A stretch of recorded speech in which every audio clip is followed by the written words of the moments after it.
સમગ્ર દેશ અને દુનિયાની અંદર ગીર ગાય અત્યારે ખૂબ જ પ્રખ્યાત છે।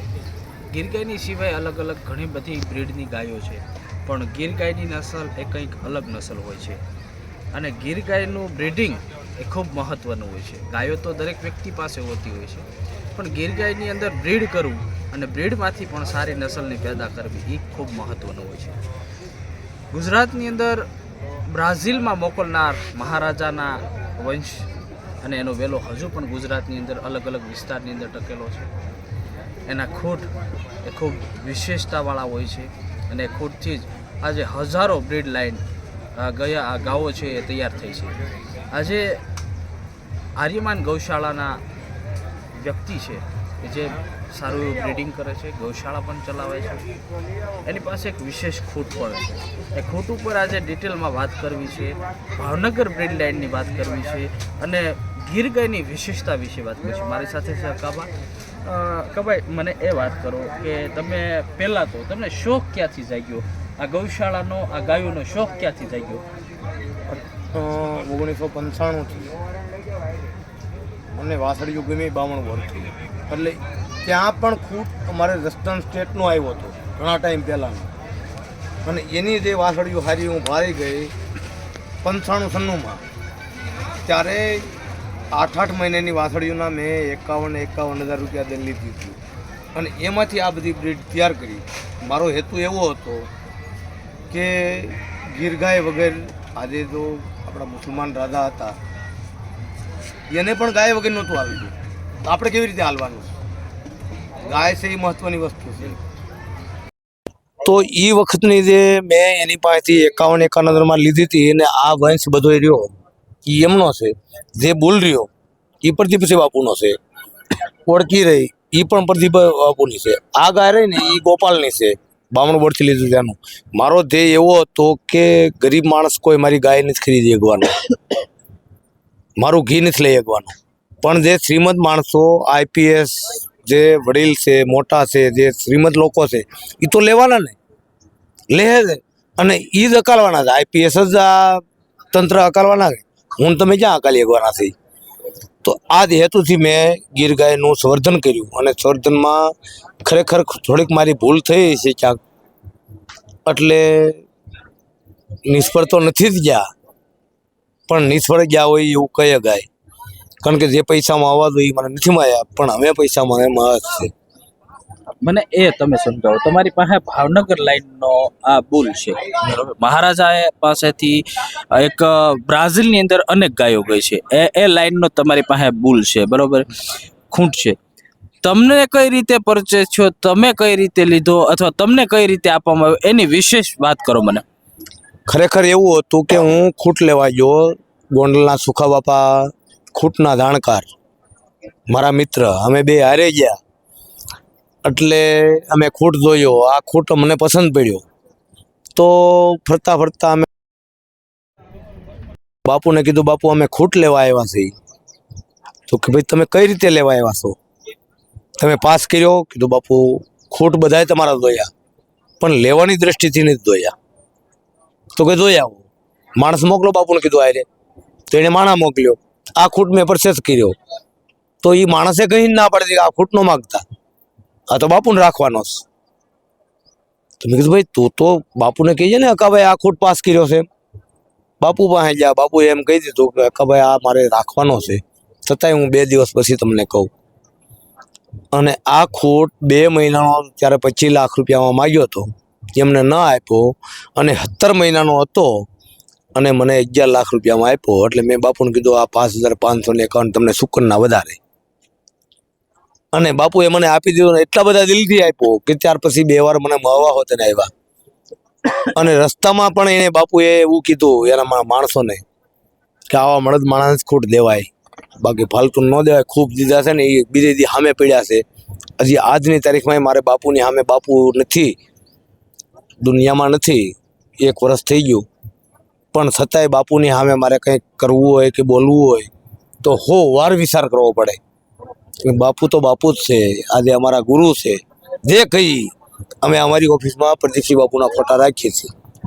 કાકા મને એ સમજાવો, તમે ગૌશાળાની શરૂઆત કઈ રીતે કરી? અત્યારે તમારી છે નહીં 300+. 300+ 300 ગાયો છે, તો તમે ગૌશાળાની શરૂઆત કઈ રીતે કરી અને અત્યારે તમે કેટલું દૂધ ઉત્પાદન કરો છો અથવા બ્રીડ કઈ રીતે કરો છો એની વાત કરો ને મને. મેં 1995-96થી સારું કર્યું. 15-20 ભેંસું હતી અને 8-10 ગાયો હતી. એ વખતમાં મને નુકસાન ગયું હતું, કારણ કે ચોખ્ખું દૂધ દઈએ એટલે નુકસાન થાય. 2000 લગી રાખ્યું, 2000 થી બંધ કરી દીધું અને 2010 થી પાછું ચાલુ કર્યું. તોય નુકસાન થાય છે, પણ આજની તારીખમાં હાલે છે. બીજી હું વાત કરી તમે બ્રીડ લાઈન કરો છો કે બ્રીડિંગ કરો છો? બ્રીડિંગ ની અંદર જે બામણ બોરનો નોર હતો એ રસ્તન દરબાર સાહેબ નો હતો. ત્યાર પછી મેં ભૂતવડનો નોર, ભાડવાનો રાઘવેન્દ્ર બાપુ પાસેથી, પણ ઈ બુલ મારી પાસે રહ્યો નહીં. પછી ઘનશ્યામ મહારાજ ભુવનેશ્વરી પીઠ, એમનો રડાર મારી પાસે આવ્યો હતો, એ પ્રદીપસિંહ બાપુએ મોકલ્યો હતો.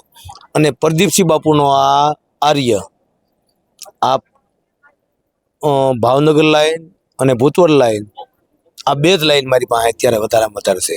શું કે છે 300 ગાયોની તમે સાચવણ કરો છો, કેવી મુશ્કેલી આવતી હોય છે, કેવી મુશ્કેલીનો સામનો કરવો પડે કહેવાય છે? અને ગાયોના છાણ, ગૌમૂત્ર, દૂધનો પણ ઉપયોગ થતો એનો જવાબ કદાચ કોઈ 10 ગાયું રાખતા હોય એ તમને દઈ દે. 10 ગાયું રાખતા છે એ તમને જવાબ દઈ દે કે કાકાભાઈ 300 ગાયું રાખે છે તેને શું મુશ્કેલી છે. તમારી પરિસ્થિતિમાં તમે કેવી ટેકલ કરો છો? ખરેખર હરેક વ્યક્તિ મારી ગૌશાળાએ આવે ચોમાસાના ટાઈમમાં ત્યારે મને ઠપકો જ આપે કે ભાઈ આવી રીતે ગાવું થોડી રખાય, કે તમે મદદ કરો તો કઈ રીતે રાખવી જોઈ લઈએ આપણે. ન જ થાય. હરેક વ્યક્તિ જેટલા ગૌશાળા બનાવવા હશે એ બધાની પાસે ચોમાસાના ટાઈમમાં આજે તમે ગમે એટલું પેક હોય તો હેઠે ભીનું થવાનું એટલે થવાનું જ. અને બહુ રેગ્યુલર રાખવા હશે એ તો રાખે જ છે. અમારે દૂધ કેટલું અત્યારે કદાચ હું ધારું તો 600 લીટર દૂધ થાય રોજનો, પણ અમે 300 લીટર દૂધ દોઈએ છીએ 2 ટાઈમનું છે. અને 300 નહીં, ઘી જ બનાવી છે. ઘી 2000 કિલો વેચી છે, લીટર વેચી છે. એ ઘી ક્યાં વેચાણ કરો? ઓલ ઇન્ડિયા મધ્યે. પણ એના કરતાં વધારે અમને મહત્વનો ફાયદો એ થાય છે કે અમે છાશ કરીએ એટલે જે ઘી છે એ તો જાતું હોય એ જાય ને સ્ટોક થઈ ગયો છે. પણ છાશ એક એવી વસ્તુ છે કે અમારે 20 રૂપિયા લીટર થાય, બરાબર. હવે ડેરીએ દૂધ દેવા જાય તો 30 રૂપિયા લીટર દૂધ થાય, તો 1 લીટર દૂધમાંથી 1.5 લીટર છાશ થાય. એવરેજ આવી ગઈ, 30 રૂપિયા થઈ ગયા. ઘી વધે એ મફત, અને છાશ જે વધે એ અમે એમનાથી બેક્ટેરિયા બનાવી છીએ. અને બેક્ટેરિયા અમે જે ઓર્ગેનિક ખાતર બનાવી એમાં ભેળવીએ છીએ. આજની તારીખમાં કોઈ પણ વ્યક્તિ એમ કે ગીર ગાયમાંથી પૈસા ન વધે, ખરેખર મારે તો આ બધું શીખવામાં બહુ ઝાઝો ટાઈમ વયો ગયો એટલે નુકસાન ગયું છે. પણ છતાંય હું તો ફાયદો જ માનું છું. આ એક પણ વ્યક્તિ આ ત્રણમાંથી એક પણ વસ્તુ દૂધ ન આપે, ખાલી ગૌમૂત્ર અને છાણ આપે ને, ખાલી છાણમાંથી એમનો નિભાવ થાય એમ છે, દૂધ આવડે તો.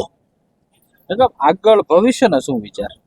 નહીં, ગૌશાળાનું જે હું તો રાખવાનું છું, સરકાર બહુ મદદ કરે છે, રાખવાનો જ છું ગાયું, અને 500-1000 ગાયું કરવાનો જ છું.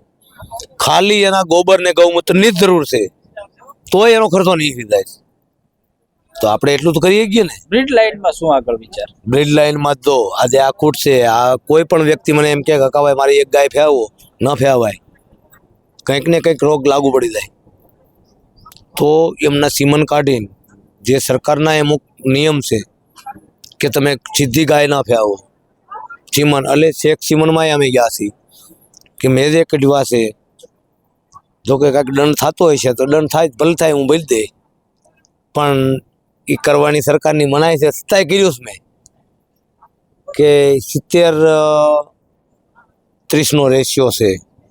મારા એક મિત્ર ડૉક્ટર છે, એ કરે છે અને કરી દીધા છે મને 30% વાહડો આવે 70% વાહડી આવે એવું કરી દીધું છે મને અને એ રેશિયામાં દવાય પણ તો સારી ગાયો તૈયાર થાય જ. ભવિષ્યમાં બ્રીડિંગ લાઈનમાં આગળ શું કહેશો? કદાચ બ્રાઝિલમાં કદાચ કંઈક મારો અભ્યાસ નથી એટલો બધો પણ મને આર્ય છે કાબૂતરો છે મારી પાસે જે નંદનો વાહડો છે અને મારી પાસે જૂનો ગોપાલ હતો એ 3 ખૂટથી વિશેષ કદાચ કોઈ ખૂટ નહીં હોય અને હશે આજે આ ખૂટ સારો જ છે પણ જે બ્રાઝિલની અંદર જે વસ્તુ ગઈ છે એને લગતા આ કહેવાય. કારણ કે મને એકવાર રાઘવેન્દ્ર બાપુ મારે ત્યાં આવ્યા ફાડવા ત્યારે મારી 300 ગાય જોઈને એમ કીધું કે આમાંથી 2 જ ગાય ગીર છે. આશ્ચર્ય થયું અને મેં બાપુને પૂછ્યું એટલે બાપુએ કીધું આટલા એના ટક્સર હોવા જ જોઈએ. ત્યાર પછી મેં પ્રદીપસિંહ બાપુ પાસે જઈને અને આ ખૂટ લીધો પછી નંદનો લીધો. આજ મારી પાસે ઓલરેડી 300+ છે ગાયું નાના મોટા થઈને. કદાચ એમાંથી હજી હું ધારું છું કે હો તો નીકળી જ જાય. રાઘવેન્દ્ર બાપુ આવે એટલે 100 થી વધારે નીકળી જાય રિજેક્ટ કરી નાખે. અને રસ્તન ખાથર સાહેબ અને રાઘવેન્દ્ર બાપુ ભુવનેશ્વરી ઘનશ્યામ મહારાજ એ તો ગીર ગાયના ખા કહેવાય. એ કે એમાં આપણે સહી જ કરી દેવાની બીજું કઈ હાલે જ નહીં. એ જે કે 100% જ હોય એમ. હવે છેલ્લો પ્રશ્ન તમને પૂછું, ખૂટની છેલ્લી કિંમત તમારી પાસે કોઈ માંગે તો શું કરો? મને ન ખબર હોય પણ પ્રદીપ બાપુએ મને એકવાર કીધું હતું કે ભાઈ આપણો નંદ રહ્યો એ 1 કરોડમાં માગે છે પણ મારે નથી દેવો. તમારી પાસે અત્યારે આર્ય એનું આર્ય છે ઈ મારે બાપુ અરે કન્ડિશન એવી થયેલી કે એનું સીમન નહીં લેવાનું, સીમન કોઈને દેવાનું નહીં. મારી ગૌશાળા માટે મેં કાઢ્યા છે પણ મેં ક્યારેય વિચાર જ નથી કર્યો કે આજે બાપુએ મને પ્રેમથી આપ્યું છે અને મારે વેચી નાખવું. બાપુને જે ગમતી વાત ન હોય એ ખરેખર મારે ન કરવી જોઈએ. જે 25 લાખ રૂપિયામાં 2 મહિનાનો અત્યારે માગ્યો હતો તો એ બાપુએ નહોતો આપ્યો અને મને 11 લાખમાં 17 મહિનાનો કરીને આપ્યો. એ મારા માટે ગૌરવની વાત છે.